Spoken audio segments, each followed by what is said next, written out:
I was thrown out of the house after I caught my stepmom swiping cash from my dad's wallet. Fast forward a few years, and now my dad is asking for my help. At 35, I'm stuck in a messy situation that's bringing back a lot of old wounds. 12 years ago, when I was 23, my dad decided to kick me out. The reason? I caught my stepmom, who I'll call Linda, stealing from him and told him about it. Let me give you some background. My mom passed away when I was just 10 after a long fight with cancer. Those years were rough for everyone, especially my dad. After her death, he buried himself in work, leaving me to figure things out on my own. I had to grow up quickly, learning to cook and do laundry by the time I was 12. When I was 14, my dad remarried Linda, and from the start, she made it clear she wasn't a fan of mine. At first, I thought it was just the usual awkwardness of blending families, but it soon became clear that she really didn't like me. Linda constantly found fault with everything I did. My grades were never good enough, my room was always a mess, and I was either too loud or too quiet. She'd often compare me to her own kids, my step-siblings, who were younger and, in her eyes, much better behaved. What stung the most was how she'd try to turn my dad against me. She'd wait until he got home from work, tired and distracted, and casually mention how I misbehaved that day or how I said something rude. Most of the time, her claims were outright lies, and the rest were just exaggerated versions of typical teenage stuff. As I grew older, things only got worse. Linda always seemed to forget to grab the food I liked when she went grocery shopping. She'd somehow misplace my laundry in the wash, leaving me with no clean clothes for school. There was even that one time she hid my textbooks right before a big exam, saying she'd cleaned up and couldn't remember where she put them. Whenever I tried to bring it up with my dad, he'd just brush it off. He'd tell me I was being overly dramatic or not making enough effort to get along with Linda. I think he was so eager to make his new marriage work that he couldn't see the real issues. I started picking up part-time jobs as soon as I could, first mowing lawns and babysitting, then working at a local grocery store. I needed my own money to buy things and save for college. Linda wasn't a fan of this because it meant she had less control over me. She couldn't threaten to cut my allowance or take away the stuff she bought me since I was earning my own cash. She'd try to guilt-trip me into sharing my money, saying I should help with household expenses. I stood my ground, knowing she'd just use it for herself or her kids. This only made things more tense at home.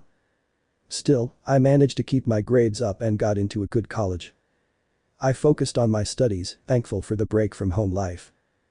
But every time I returned for breaks, the same issues would pop up again. The breaking point came when I was 23. I was back from college, working a summer job, and gearing up for my final year. I noticed my dad was looking stressed about money. He was putting in longer hours and arguing with Linda more about expenses. One day, while I was in my room, I caught Linda sneaking into their bedroom while my dad was in the shower.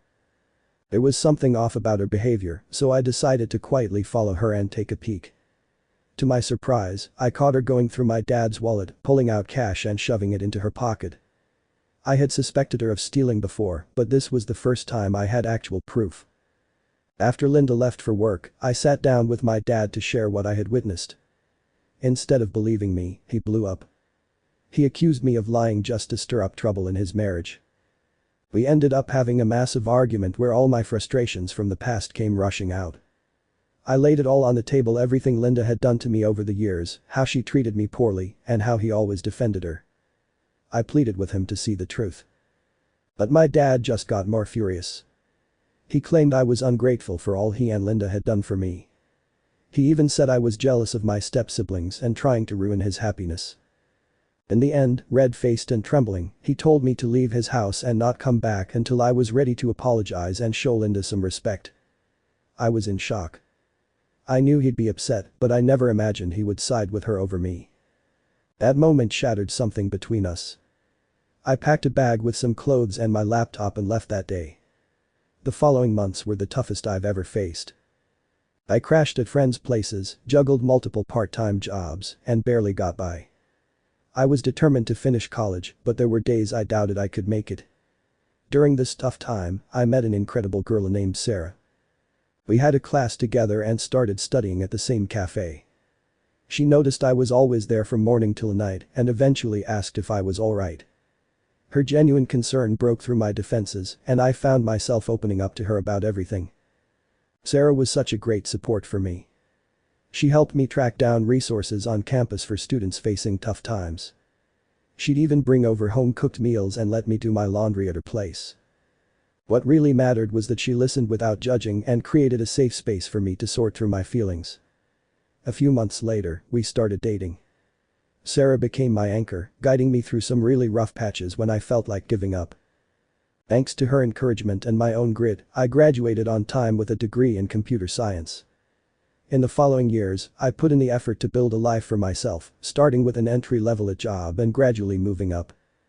Eventually, Sarah and I moved in together and tied the knot 3 years ago. We bought a cozy little house in a nice area. We're not wealthy, but we're content and happy. Throughout all this, I hadn't heard from my dad or Linda. I tried reaching out a few times early on, leaving voicemails and sending emails, but they never responded. Eventually, I came to terms with the fact that they didn't want me in their lives and focused on my own path. Then, out of nowhere last week, I got a call from an unfamiliar number. It was my dad. His voice sounded worn out and frail, nothing like the strong man I used to know. He told me that Linda had left him 2 years ago, taking most of their savings. It turns out she had been stealing and gambling for years, just like I had suspected. Dad lost the house and has been struggling ever since. Now at 65, he's dealing with health issues and can't work much anymore. He apologized for not believing me and for how he treated me. He asked if he could come stay with us for a while because he needs help. Sarah was an incredible support for me. She helped me find resources on campus for students going through tough times. She even brought over home-cooked meals and let me do my laundry at her place. What really stood out was how she listened without judgment and created a safe space for me to process my feelings. A few months later, we started dating. Sarah became my rock, helping me navigate some really difficult times when I felt like giving up. With her encouragement and my determination, I graduated on time with a degree in computer science. In the years that followed, I worked hard to build a life for myself, starting with an entry-level job and gradually moving up the ladder. Eventually, Sarah and I moved in together and got married 3 years ago. We bought a cozy little house in a nice neighborhood. We may not be rich, but we're happy and content. Throughout all this, I hadn't heard from my dad or Linda. I tried reaching out a few times early on, leaving voicemails and sending emails, but they never got back to me. Eventually, I accepted that they didn't want me in their lives and focused on my own journey.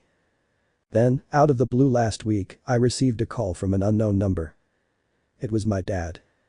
His voice sounded tired and weak, nothing like the strong man I remembered. He told me that Linda had left him 2 years ago, taking most of their savings. It turns out she had been stealing and gambling for years, just like I had suspected. Dad lost the house and has been struggling ever since. Now at 65, he's facing health issues and can't work much anymore. He apologized for not believing me and for how he treated me. He asked if he could come stay with us for a while because he needs help. He's got nowhere else to turn. I was taken aback. All those old wounds and frustrations came flooding back. I told him I needed some time to process and ended the call. When I shared what happened with Sarah, she understood my feelings but also felt sorry for my dad. She suggested we should at least meet him and see if there's a way to assist him. She reminded me that he's getting older and is all alone now, and that holding on to my anger might end up hurting me more in the future. The thing is, I really don't want to help him. I can't forget how tough those years were after he kicked me out. I had to fight for everything while he and Linda lived their lives without a care. He never reached out or tried to make things right until he needed something from me. Yet, I can't shake this guilt. He's still my dad, and he's old and lonely now. But just the thought of having him in our home, in the life I've built without him, makes me feel uneasy. I've worked so hard to create a calm, happy life with Sarah. I worry that having him around will drag back all the stress and chaos from the past. I've been thinking about checking out assisted living or senior apartments for him. That way, he'd have a place to stay and some support but wouldn't be in our everyday lives. Still, I'm not sure if that's the right move. Part of me believes I don't owe him anything after how he treated me. Another part thinks I should rise above it and help him now that he's in a tough spot. I'm really stuck between my old grudges and my obligation to family. Am I being a jerk for not wanting to help my dad after everything that's happened? Should I let him crash with us like he wants, or would it be fair to find him his own place? It feels like I'm in a no-win situation. Update. Thanks a ton for all the feedback on my last post. I went through every comment and really value the different viewpoints. I wanted to share what's happened since then. After a lot of talks with Sarah, we decided to meet up with my dad face to face. We thought it was important to see him in person to really understand where things stand. We picked a cozy little cafe near our place for lunch. Seeing my dad again after 12 years was a lot.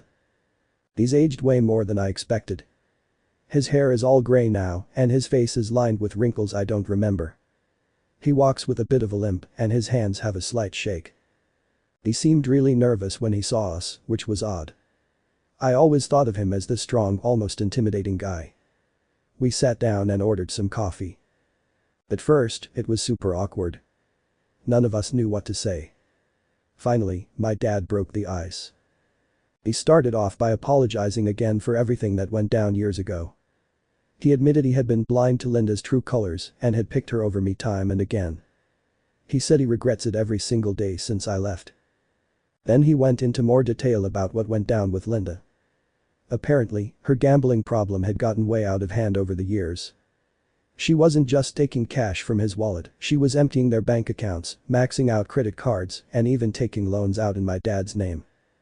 Dad admitted he had been in denial for ages, making excuses for the missing cash and buying into Linda's lies. It wasn't until he stumbled upon some shady bank statements that he finally confronted her. When he did, she took off, grabbing the last of their savings with her. He tried to get back on his feet financially, but with the debt Linda left him and his health going downhill, he just couldn't manage. He lost the house about a year ago and has been crashing with an old buddy since then. But now his friend is selling up and moving closer to his kids, so Dad's on the hunt for a new place. I asked him why he hadn't reached out sooner. He looked pretty embarrassed and said he was too proud, thinking he could handle everything by himself. It was only when he realized he had no other options that he finally set aside his pride and called me. Throughout all this, Sarah was incredible. She asked all the right questions and really cared about what my dad was going through. She inquired about his health, his daily life, and what kind of support he had. I could see it really meant a lot to him to have someone genuinely interested in his well-being. As for me, I felt torn. On one side, seeing my dad so down and hearing his apologies brought back some of the love I used to have for him. I remembered the good times from my childhood, like when he taught me to ride a bike, cheered at my little league games, and helped me with math homework. For a brief moment, I could see flashes of the dad I once adored.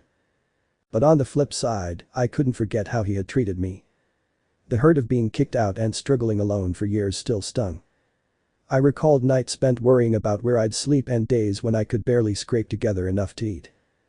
I found myself constantly checking my phone, wishing for a message from him that never arrived. We didn't come to any conclusions that day. I told my dad we needed some time to talk things over and see what we could realistically do to help him out. He looked a bit let down but got it. As we were leaving, he gave me a hug. It was a bit awkward and stiff, but I could sense him shaking a little. That's when it struck me how scared and isolated he must be feeling.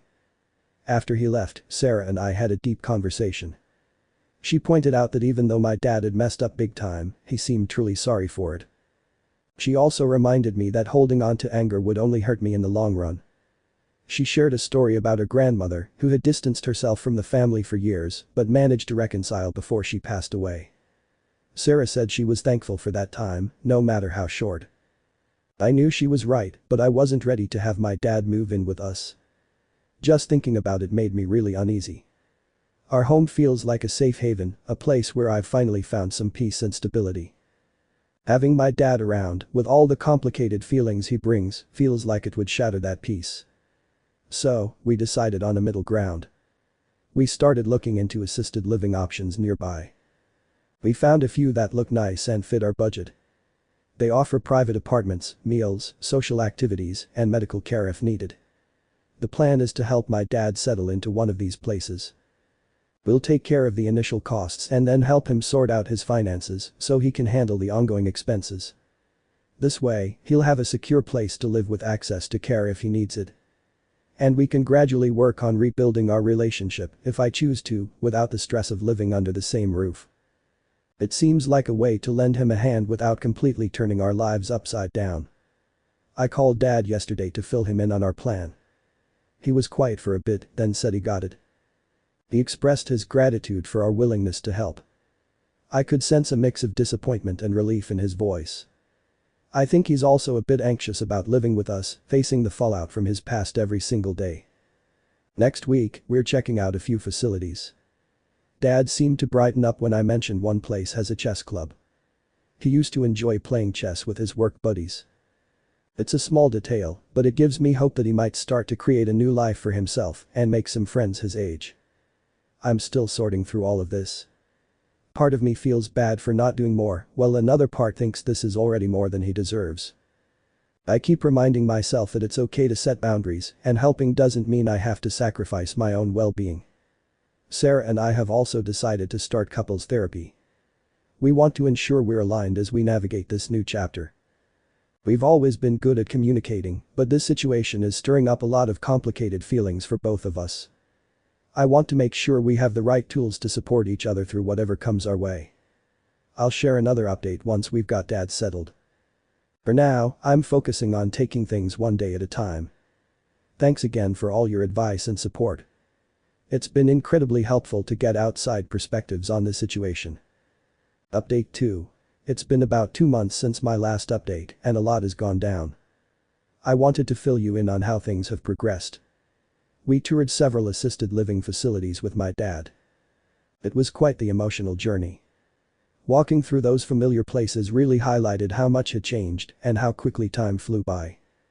Dad was mostly quiet during the tours, but he seemed to light up at one particular spot. This place had a lovely community garden and a weekly chess club, both of which Dad used to love. We chose that facility and helped him move in about 6 weeks ago. Sarah and I took care of the initial expenses and the first month's rent. We also brought in a financial advisor to help Dad get his finances in order. It turned out he had some assets he didn't even know about, like an old 401k and a small life insurance policy from his job.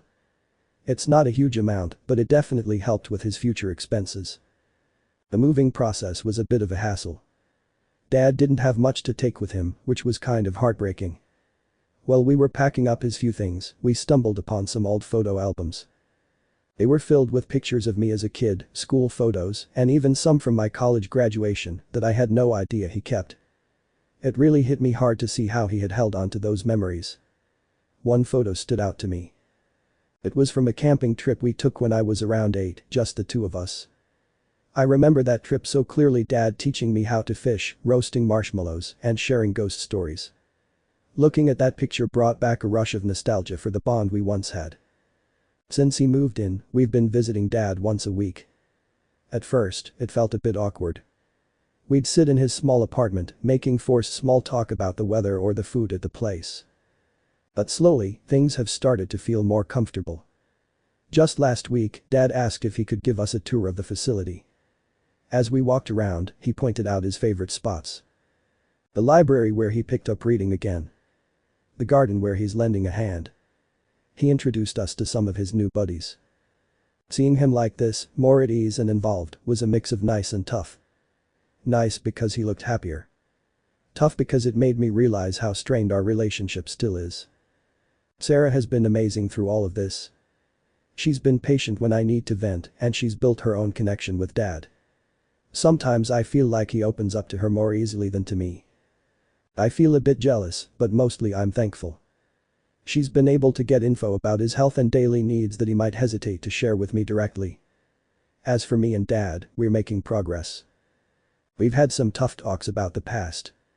He's apologized several times for how he treated me, for choosing Linda over me, for not reaching out sooner. I believe he means it, but it's hard to shake off the pain. I've also shared with him what my life was like after he kicked me out. How scared and alone I felt. How hard I had to work just to get by. He listened without interrupting, tears in his eyes. When I finished, he said he wished he could go back and change everything. But since he can't, all he can do is try to be better now. It's a journey. Some days are easier than others. Sometimes when I'm with him, I remember the good times from my childhood and I feel a warmth towards him. Other times, the old anger and resentment come back and I need to take a step back. I'm working with a therapist to sort through all of this. It's helping me understand my feelings better and figure out what kind of relationship I want with my dad moving forward. Right now, we're just taking things day by day. Dad seems to be adjusting well at the facility and his health has seen a bit of an upswing thanks to regular meals and checkups. He's making some friends and even mentioned wanting to volunteer to teach a beginner's chess class. Sarah and I are hanging in there too. This whole situation has sparked some tough talks, but I think it's actually brought us closer together. She's been incredibly supportive and understanding throughout this whole process. I'm not sure what the future looks like for my dad and me. I doubt we'll ever have the kind of close bond we might have had under different circumstances. But we're making an effort and I guess that's what counts for now. Thanks again for all your advice and support. It's been a rough few months, but I feel like we're heading in a better direction now. Update 3. It's been about 6 months since I last checked in and I wanted to share some important updates. Dad has been at the assisted living facility for 8 months now and overall, it's been a good change. He's found a routine and seems more at ease than I've seen him in a long time. He's actually teaching that chess class we talked about and it's become quite popular with the other residents. Our relationship is gradually getting better. We still have our awkward moments and some tension, but we're communicating more effectively. We've started having weekly dinners, sometimes at the facility and sometimes at our place. Those dinners have turned into a great opportunity for us to reconnect and work on our relationship. One night, after dinner at our house, Dad asked to talk to me privately. He handed me an envelope, his hands a bit shaky. Inside was a letter he'd written, along with some legal documents. The letter contained a more heartfelt apology than he had given me before. He admitted to some specific times when he let me down as a dad, like when he brushed off my worries about Linda and the big fight that ended with him kicking me out. He expressed a regret and shame he's carried all these years, and he mentioned how proud he was of the person I've become despite his shortcomings. The legal papers caught me off guard. Dad had talked to a lawyer and decided to pass on his remaining assets to me. It wasn't a ton of money, just some savings bonds, a small life insurance policy, and a few other investments, but it was pretty much all he had left. I felt torn about taking it. On one side, it felt like he was trying to buy my forgiveness. I told Dad I'd use the funds to create a college fund for any future kid Sarah and I might have. He seemed really moved by that, saying he loved the idea of helping out his future grandkids. This led to another big moment. Sarah and I had been trying for a baby for a few months, but hadn't shared the news with anyone yet. In that moment, it felt right to tell Dad. His face lit up in a way I hadn't seen in ages. He hugged us both, tears in his eyes. The news about the baby has added a whole new layer to our relationship as we rebuild it. Dad has jumped into the role of excited grandfather with so much energy. He's been diving into parenting books and giving advice, some of it helpful, some not so much. It's a bit odd but really heartwarming to see him so engaged. Of course, there have been some bumps along the way too. Now that Dad's health is more stable, he's been expressing a desire to move out of the facility and into his own place. This has stirred up a lot of mixed emotions for me. I worry about him living alone, both practically and emotionally. On the flip side, I'm also concerned about him relying too much on us. We've had some tough talks about this, and I've had to lay down some clear boundaries regarding the support we can provide. It's been a challenge, but I think it's crucial for both of us. Dad seems to be accepting that he needs to keep some independence. Sarah has been my anchor through all of this. Her pregnancy has been going pretty well, but it still adds a layer of stress to our lives. Juggling her needs, my dad's situation, and my own feelings has been tough. We've kept up with couples therapy, which has really helped us navigate these changes.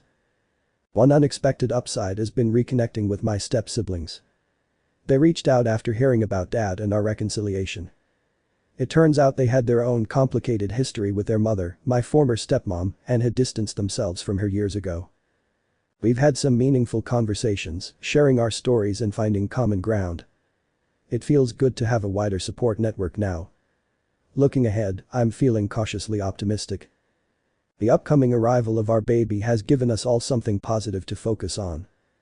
Dad talks about wanting to be a better grandfather than he was a father, and I really hope he means it. I'm still processing my feelings about everything that's happened. There are days when old resentments bubble up, but they're happening less often. I'm learning to value the relationship we're building now while still acknowledging the past. I appreciate all the support and advice you've given me throughout this journey. Thank you for watching this video. For more content like this, subscribe. I post stories like this from across the internet.